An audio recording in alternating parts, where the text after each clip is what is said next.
एक बार प्रेम से बोलेंगे ओम नमो भगवते वासुदेवाय। देखिए मित्रों, आज के वीडियो में बहुत सुंदर किताब देखने वाले हैं और ये किताब गीता प्रेस की ओर से आपको मिल जाती है। श्री कृष्ण लीला का चिंतन नाम से ये प्रकाशित होती है, विशिष्ट संस्करण है। और कोड संख्या की बात की जाए तो 571 नंबर इस ग्रंथ का कोड है। और बनावट देखेंगे तो कुछ इस प्रकार से कवर पेज के साथ कन्हैया जी के बहुत सुंदर चित्र के साथ ये किताब आपको मिलती है। देख पा रहे होंगे कुछ इस प्रकार से है, श्री कृष्ण लीला का चिंतन। और अगर मोटाई मैं आपको दिखाऊं तो कुछ इस प्रकार से इस ग्रंथ की मोटाई है। और ये बैक कवर कुछ इस प्रकार से है। तो ये बाहरी बनावट हमने देखी और अब चलते हैं ग्रंथ के अंदर। तो देखिए, शुरुआत कुछ इस प्रकार से होती है, श्री कृष्ण लीला का चिंतन 571 नंबर कोड, विशिष्ट संस्करण। और ये संवत 2075 का संस्करण है मेरे पास में। 27,500 प्रतिलिपियाँ यहाँ तक छप चुकी थी और 180 रुपये संवत 2075 का मूल्य था। और इस ग्रंथ में क्या विशेष आपको मिलेगा वह सब आपको जानने के लिए एक बार नम्र निवेदन पढ़ना पड़ेगा, जो कि प्रकाशक महोदय की ओर से है और हनुमान प्रसाद पोद्दार जी इसके संपादक रहे। तो इनकी ओर से पहले आप पढ़ेंगे ये नम्र निवेदन, उसके बाद आप इस ग्रंथ के विषय में कुछ विस्तार से जान पाएंगे। अगर निवेदन पढ़ें तो देखिए, भगवान श्री कृष्ण की ब्रज लीलाएं इतनी मधुर और चिंताकर्षक हैं कि भगवान वेद व्यास से लेकर अब तक ना जाने कितने कवियों और लेखकों ने अपनी ललित एवं हृदय ग्राही भाषा में उनका सजीव चित्रण करके अपनी वाणी एवं लेखनी को कृतज्ञ किया है, जिसका अनुशीलन करके आज भी हम लोग भाव विभोर हो जाते हैं। आज से लगभग 25 वर्ष पूर्व मेरे एक अत्यंत निकट साधु ने मेरे प्रेम पूर्वक अनुरोध पर प्रतिमास इन्हीं लीलाओं का एक छोटा सा शब्द चित्र प्रस्तुत कर देना स्वीकार किया था और प्रायः 10 वर्ष तक यह क्रम अनवरत रूप से चलता रहा। वे शब्द चित्र श्री कृष्ण लीला का चिंतन शीर्षक से धारावाहिक से कल्याण में छपते रहे। कहना ना होगा कि वे कल्याण के प्रेमी पाठक पाठिकाओं को इतने पसंद आए कि तब से लेकर अब तक इनको पुस्तकाकार में प्रकाशित करने का आग्रह बना ही रहा, परंतु इच्छा रहते हुए भी कई कारणों से ऐसा संभव नहीं हो सका था। भगवान श्री कृष्ण की कृपा से अब यह सहयोग प्राप्त हुआ और आज हमें इस संग्रह को श्री कृष्ण प्रेमी पाठकों को समक्ष प्रस्तुत करने में अत्यंत प्रसन्नता का अनुभव हो रहा है। लेखक के साथ आत्मीयता का संबंध होने के कारण इन झांकियों की प्रशंसा में कुछ भी लिखना आत्म प्रशंसा में ही परिगणित होगा। केवल इतना ही लिख देना पर्याप्त होगा कि लीलाओं का क्रम श्रीमद् भागवत के अनुसार रखा गया है और भगवान के जन्म से लेकर उनकी बाल लीलाओं तथा पौगड़ लीलाओं का ही वर्णन इसमें है। पाठकों को इसमें श्री कृष्ण की दिव्य मनोहारिणी लीलाओं का अनुशीलन करने में पर्याप्त सहायता मिलेगी। इसी आशा से लगभग 500 पृष्ठों का यह ग्रंथ प्रकाशित किया जा रहा है। तो अब तक आप समझ चुके होंगे कि इस ग्रंथ में प्रकाशक महोदय की ओर से बताया गया है कि अनुरोध पर उनके मित्र ने भगवान श्री कृष्ण की लीलाओं का जो लगभग 10 वर्ष तक शब्द चित्र प्रस्तुत किया था, उसको एक किताब के रूप में ये आकार दिया गया है और इस प्रकार से व्यवस्थित किया गया है कि श्रीमद् भागवत महापुराण के अनुसार बिल्कुल क्रम वाइज से लीलाएं आपको भगवान श्री कृष्ण महाराज की देखने को मिलेंगी, जो कि आपको भगवान श्री कृष्ण के जन्म से लेके उनकी लीलाएं इसमें आपको देखने को मिलने वाली हैं। तो ये सब जो है प्रकाशक महोदय की ओर से बताया गया है। यहाँ देखिए सुंदर सा चित्र है। अब विषय सूची पे अगर प्रकाश डालें तो विषय सूची आप देखिएगा।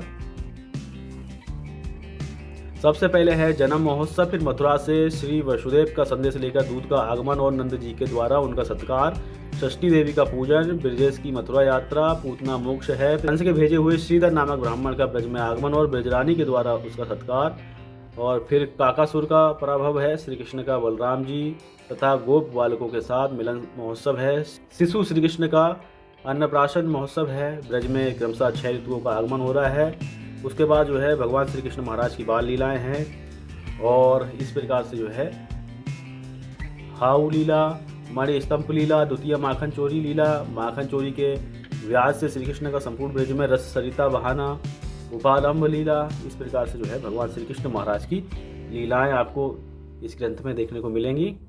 तो ये पहला पृष्ठ है विषय सूची का। इसके बाद कुछ इस प्रकार से विषय सूची है, काफ़ी विस्तृत तरह से विषय सूची बनाई गई है। फिर वृंदावन यात्रा का वर्णन है, इसमें किस प्रकार से पुराना वृंदावन हुआ करता था। तो भगवान श्री कृष्ण महाराज जब उस समय घूम रहे थे, वृंदावन की यात्रा में थे, तब जो है वह मैया से पूछते हैं कि वृंदावन किस प्रकार से दिखता है, जबकि सब कुछ जानते हैं भगवान जी और तब भी अपनी मैया से पूछते हैं वृंदावन ये किस प्रकार से दिखता है। तो वृंदावन का वर्णन बहुत सुंदर तरह से इसमें मिलता है आपको। तो इस प्रकार से है और ये लगभग 3-4 पेज की ये विस्तृत विषय सूची है। फिर यहाँ पे आप देख पा रहे होंगे प्रथम पृष्ठ यहाँ से प्रारंभ होता है। देखिए कुछ इस प्रकार से है। और काफ़ी बड़े बड़े अक्षर हैं, बहुत अच्छे से इसमें आपको पढ़ने में आता है, देख पा रहे होंगे। पृष्ठ की गुणवत्ता बहुत बढ़िया है। और अब चलते हैं अगले पृष्ठ की तरफ।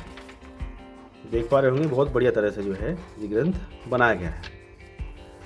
तो मथुरा से श्री वसुदेव का संदेश लेकर दूत का आगमन और नंद जी के द्वारा उसका सत्कार, इस प्रकार से यहाँ पे वर्णन मिलता है। एक पुस्तक आती है श्री राधा माधव चिंतन, वो भी काफ़ी बढ़िया तरह से बनाई गई है। वो लगभग 150 रुपये के आसपास आती है, वो भी आप चाहो तो पढ़ सकते हो, बहुत बढ़िया। उस पुस्तक में आपको श्री राधा माधव के विषय में जानकारी मिलती है। और यहाँ देखिए एक चित्र है विश्व विमोहन श्री कृष्ण महाराज जी का, सुंदर सा चित्र यहाँ पे छापा गया है। और अगले पृष्ठ पे आप देखिए काकासुर का पराभव, यानी कि उसका जो है काकासुर का उद्धार हो रहा है। यहाँ पे दुलारा लाल इस प्रकार से लिखा गया है, माता की गोदी में यहाँ पे भगवान श्री कृष्ण महाराज हैं। यहाँ जगावनी यानी भगवान श्री कृष्ण महाराज यहाँ पे विश्राम कर रहे हैं और यहाँ पे मैया यहाँ पे जगाने आई हैं। यहाँ पे देखिए श्री कृष्ण महाराज का बानरों का नवनीत वितरण, इस प्रकार से इस चित्र में वर्णन मिलता है। और एक ये चित्र है, इसमें ब्रह्म स्तुति है। यहाँ पे लिखा गया है ब्रह्मा जी द्वारा जो है श्री कृष्ण महाराज की स्तुति की जा रही है। और इस चित्र में गोचारण लीला है, गौओं के साथ जो हैं भगवान श्री कृष्ण महाराज यहाँ पे लीला कर रहे हैं और बहुत ही सुंदर सा चित्र है ये।